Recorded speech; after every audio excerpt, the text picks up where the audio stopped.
سيداتي سادتي، نرحب الآن بالمدير التجاري بشركة فيرجن جالاكتيك السيد ستيفن أتنبورو. Ladies and gentlemen, Commercial Director, Virgin Galactic, Mr. Stephen Attenborough.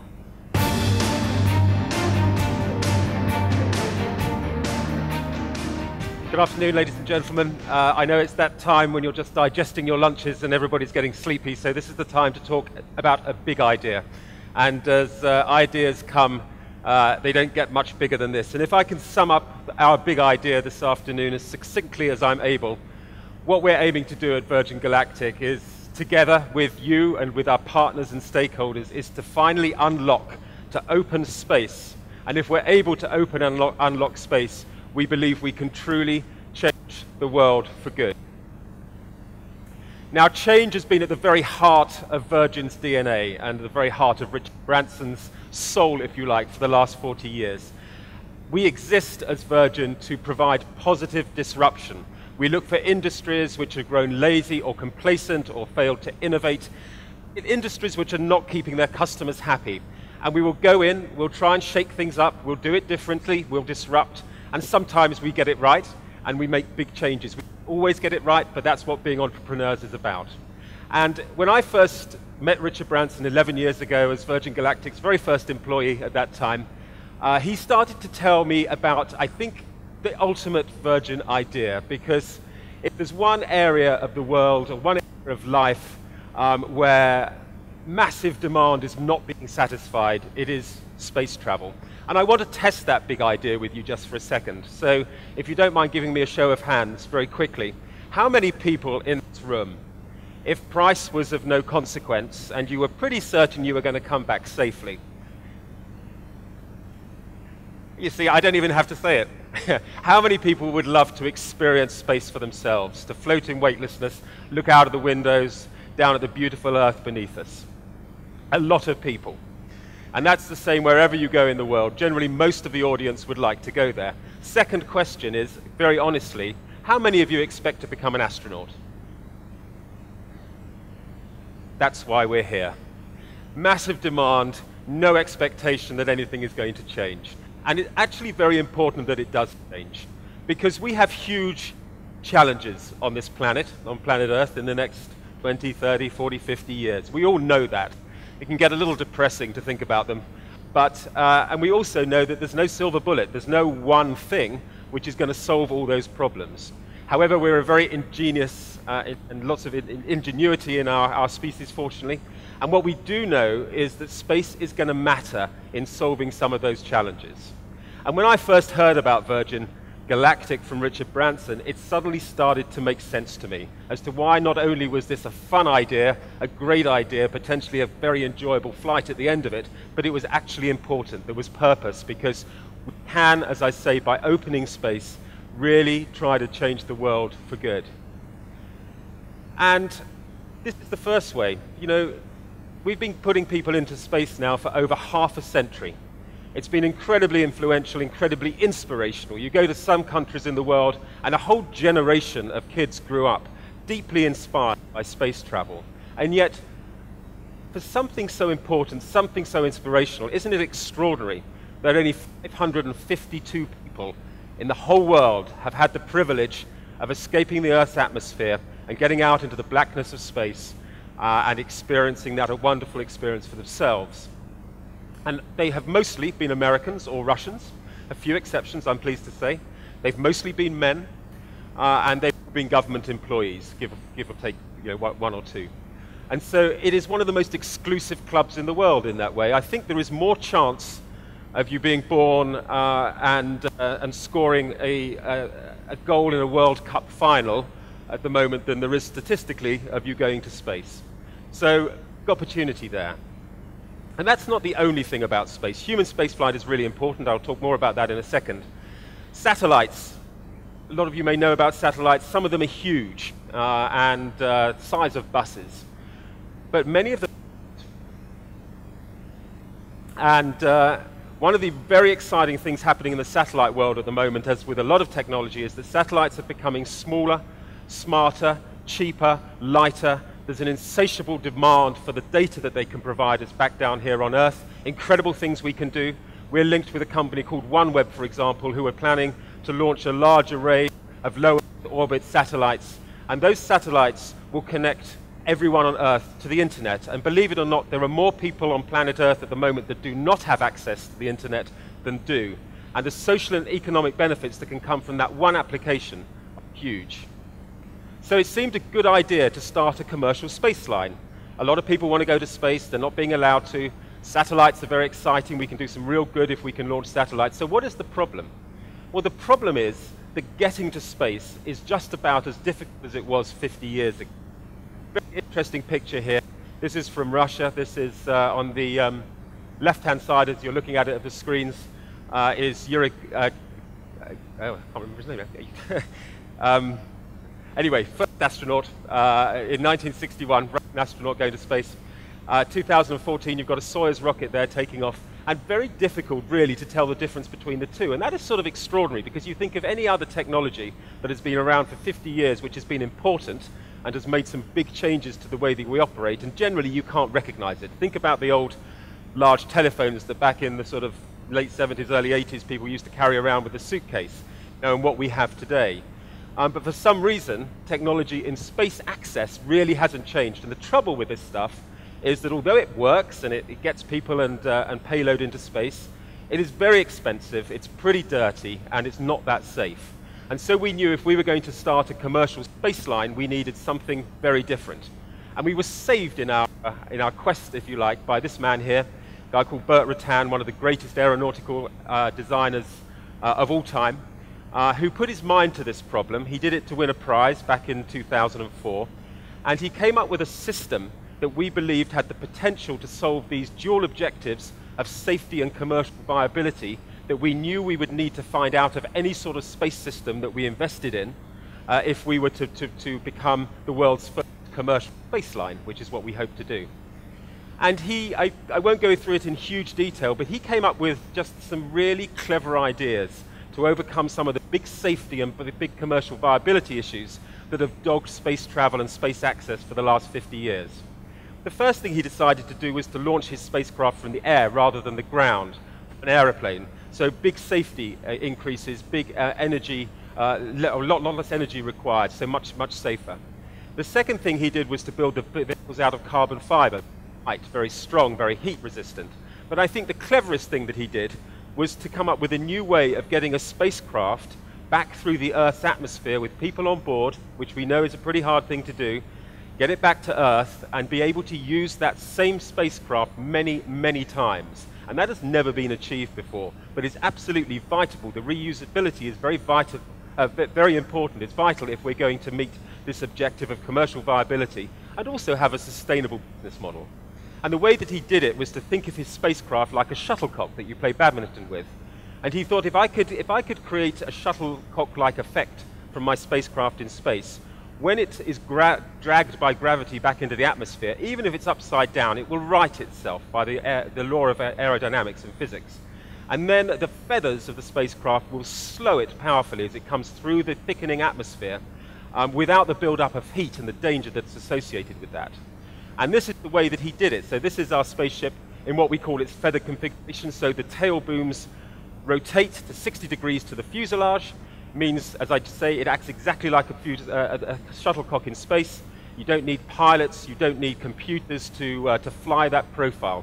And so in one fell swoop, he had probably transformed to a far greater degree than had ever happened before that key and very risky part of spaceflight, of getting people back from space into the Earth's atmosphere, particularly with a vehicle that you want to use many hundreds, if not thousands of times. And he built a prototype. In 2004, he flew it. This was Spaceship One. He won $10 million prize, became the first person with a little company in California to build a privately funded human spaceship. And he didn't just fly it once, he flew it twice within the space of 14 days, and that had never been done before. And we loved that.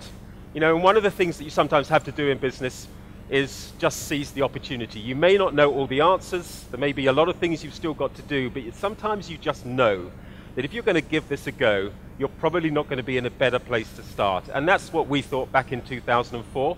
So we licensed that technology We signed a contract with Burt Rutan and his company Scale Composites in California, and we started on this fascinating story that I've been a part of just over a decade now, of creating the world's first commercial space line using some proven and some very smart basic technology, prototype technology.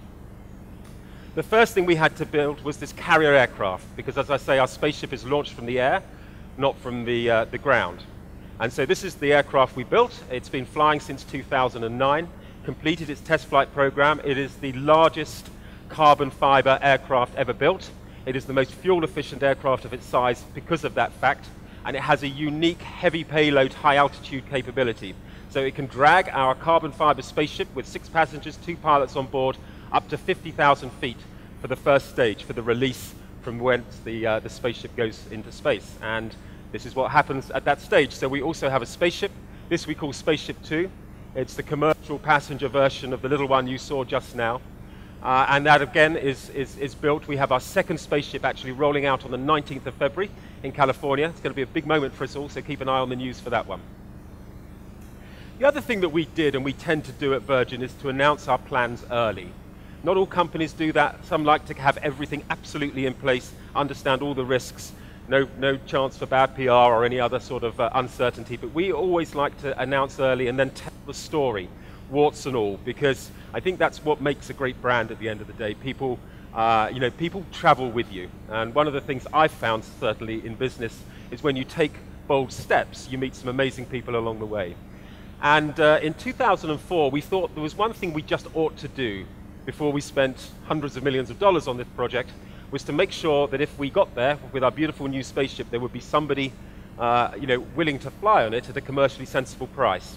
So we opened ticket reservations way back then, and we sat back slightly nervously to see whether there was anybody willing to send us $200,000 to fly on a spaceship that hadn't been designed or built, to have an experience that really hadn't been defined, and even not knowing whether what the eligibility criteria would be for flying. And we were just amazed, and this is what I say about taking bold steps and getting amazing people joining you, that we very quickly grew a community of what we call our future astronauts. They come from 60 countries around the world, incredibly diverse backgrounds, and those people have given us the proof of market that we needed to invest in this program and take it to its fruition. And the other thing that early customers do for you is to make sure that you don't make silly mistakes. So we were able to talk to our very early customers about the sort of experience that we thought we could deliver and just check that it matched with their expectations. And this is what we told them, and this is what I will tell you, because I hope that many of you will fly with us in time. You will spend 3 days of preparation and training in a fabulous facility we have down in New Mexico. It's called Spaceport America. It's the world's first purpose-built commercial spaceport, designed by Foster and Partners, beautiful building out in the desert, and it is purely being built to take you and me to space. It's where you're going to train, it's where you're going to take off from, and it's where you're going to land back again. And so you will take off the early morning of your 4th day with your fellow passengers, your 2 pilots, and you'll get into the spaceship at dawn. You'll take off on a runway attached to the mothership, and you'll climb up to 50,000 feet. And during that time, it's going to be restful and quiet. You'll have a chance to chat, rehearse the safety stuff, and to make sure everybody is ready to go. At 50,000 feet, the pilots in a spaceship will say, "Is everybody ready to go?" Everybody will then say yes. And then the pilots in the aircraft will push a big button, and the spaceship falls away gently. It's a winged vehicle, so it flies. It doesn't just drop, it goes into a glide, so there'll be a little sinking feeling in the stomach as you fall away, but very peaceful, very quiet, very smooth. The pilots will then say to everybody, "Are you ready again?" And everybody, we hope, will say yes again. And then the world in your cabin changes very quickly, because from traveling at about 150 knots in a glide, the rocket motor will fire up in the back. You'll be pressed back in your seat with 3.5 Gs of acceleration. From 150 knots to the speed of sound will take you about 6.5 seconds. Period. The pilots will be pitching the nose straight upwards. And so you'll be literally screaming away from the surface of the Earth. Outside the windows, if you're able to turn your head, and you may not be able to, the sky will be turning color through from blue to purple and finally to black as you escape the Earth's atmosphere. So that will be vibration, it will be G-forces, it will be noise, it will be sensory overload. But you'll be ready for it because we will have prepared and trained you for it. And then the rocket motor switches off, and again, everything changes dramatically. You're in the silence of space, no atmosphere outside, no fans or electronic equipment inside. And not only do you have that overpowering sensation of silence of space. From weighing 3.5 times what you normally weigh, you suddenly weigh nothing at all. And what our customers told us at that stage was that, look, if we're going to weigh nothing, we sure as hell want to get out of our seats and feel that effect of zero gravity.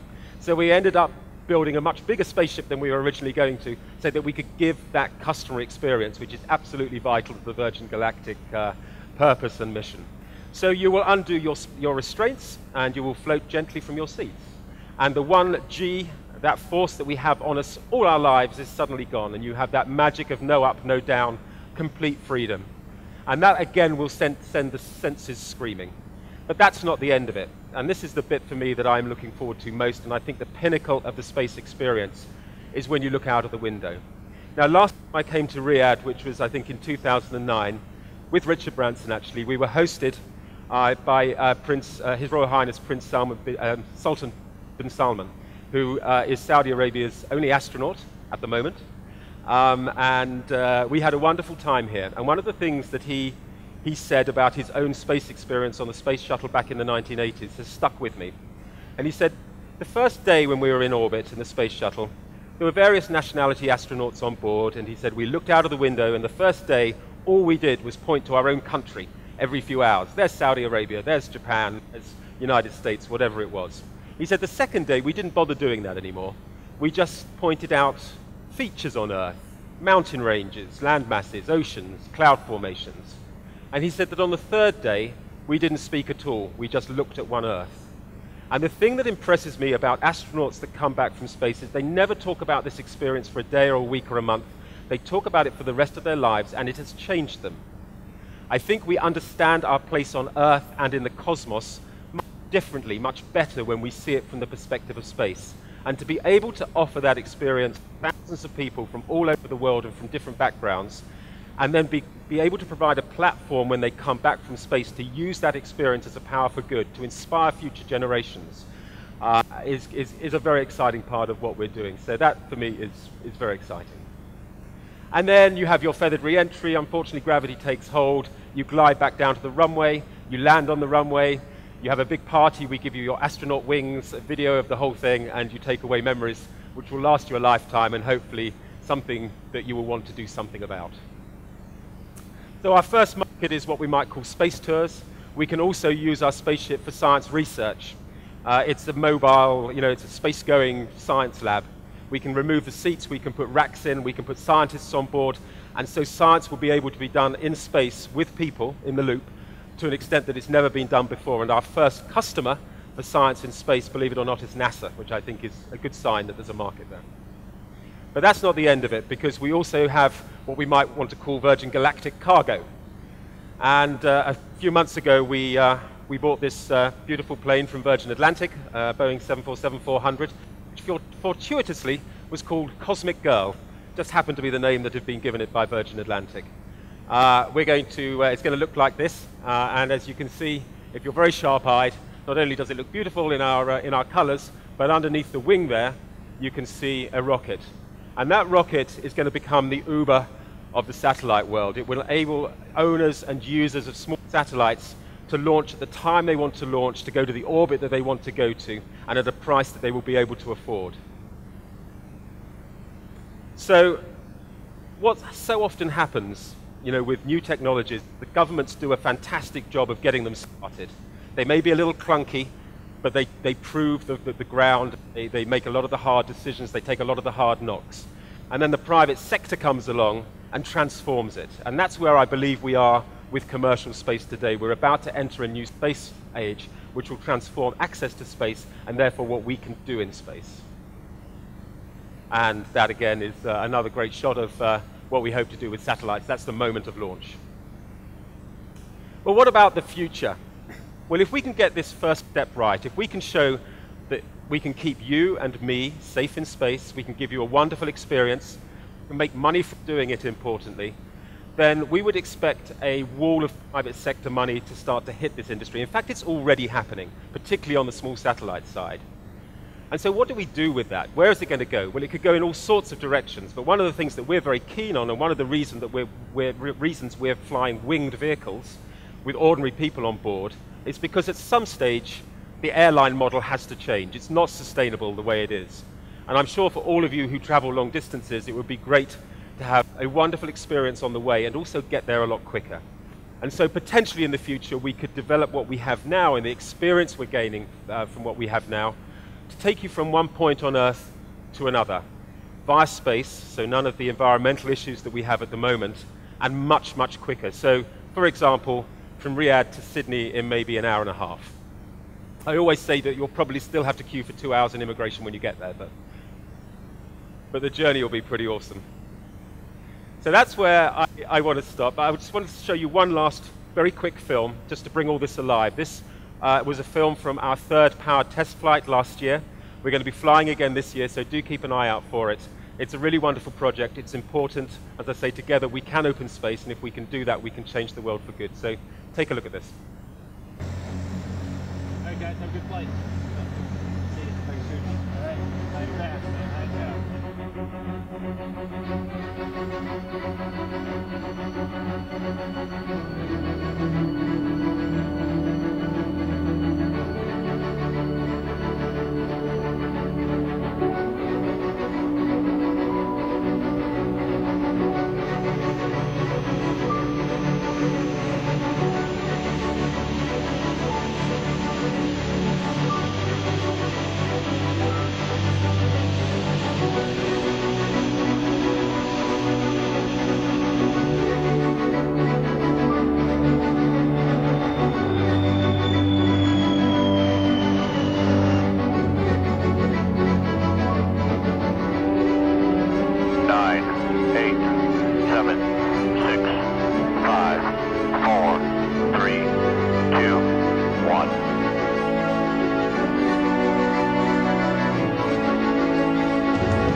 Thank you very much indeed. Thank you.